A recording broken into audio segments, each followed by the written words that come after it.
പിന്നെ ഗൈസ് വേറൊരു കാര്യം കൂടെ, അവിടെ ഇന്നലെ നമ്മുടെ ഇംഗ്ലണ്ടും ഇന്ത്യയും കൂടെയുള്ള മാച്ചായിരുന്നു, ക്രിക്കറ്റ് ആയിരുന്നു. അപ്പോൾ അതിന് ഇന്ത്യ ജയിച്ച് വളരെ സന്തോഷം.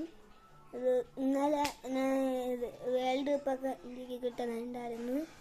അത് സൂപ്പറായിരുന്നു. ഇന്ത്യ ഞാൻ മറ്റേ ജാക്സൺ എന്ന് പറയുന്ന വേറൊരാളിൻ്റെ ബാറ്റിംഗ് കണ്ടപ്പോൾ ഞാൻ വിചാരിച്ച അവർക്ക് തന്നെ കിട്ടുമെന്ന്. പക്ഷെ സാംസണും സൂര്യകുമാർ യാദവും നമുക്ക് തന്നെ ട്രോഫി നൽകുന്നു.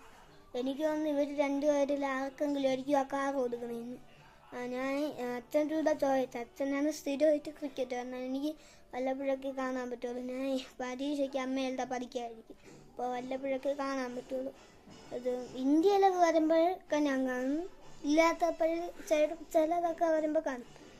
അപ്പോൾ അച്ഛൻ്റെ ചോദിച്ചു, അച്ഛൻ ഇന്ന് കാർ കൊടുക്കണമെന്ന് ചോദിച്ചപ്പോൾ അച്ഛൻ പറഞ്ഞ് നാളെ ഞായറാഴ്ചയാണ് കൊടുക്കുന്നതെന്ന് പറഞ്ഞു. അപ്പോൾ സാംസണിനല്ലെങ്കിൽ സൂര്യകുമാർ യാദവിന് ആർക്കെങ്കിലും കിട്ടും എന്ന് പ്രതീക്ഷിക്കുന്നു.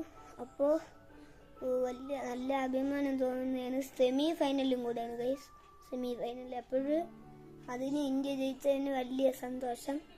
അപ്പോൾ പുതിയൊരു വീഡിയോയിലേക്കാണ് ഞാൻ ഒരെണ്ണം അന്ന് ഇട്ടിട്ടുണ്ടായിരുന്നു. അത് നെതർലാൻഡ്സും ഇന്ത്യയും കൂടെ ആയിരുന്നു. അതിനുശേഷം സിംബാബ്വെ ഇന്ത്യയും കൂടെ ആയിരുന്നു. അതിനുശേഷം ഇപ്പോഴാണ്, അതിന് മുമ്പ് അതൊക്കെ മറന്നു ഗൈസ്. അപ്പോൾ ഞാൻ ഇതിന് കുറച്ച് മുമ്പ് വേറൊരു വീഡിയോ ഇട്ടിട്ടുണ്ടായിരുന്നു. ഞാൻ യൂട്യൂബ് തുടങ്ങിയിട്ട് 1 വർഷമായിരുന്നു. അപ്പോൾ അതിനെല്ലാവർക്കും നന്ദി അഭ്യർത്ഥിക്കുന്നു. അപ്പോൾ പുതിയൊരു വീഡിയോയ്ക്ക് കാണാം. Tata bye bye.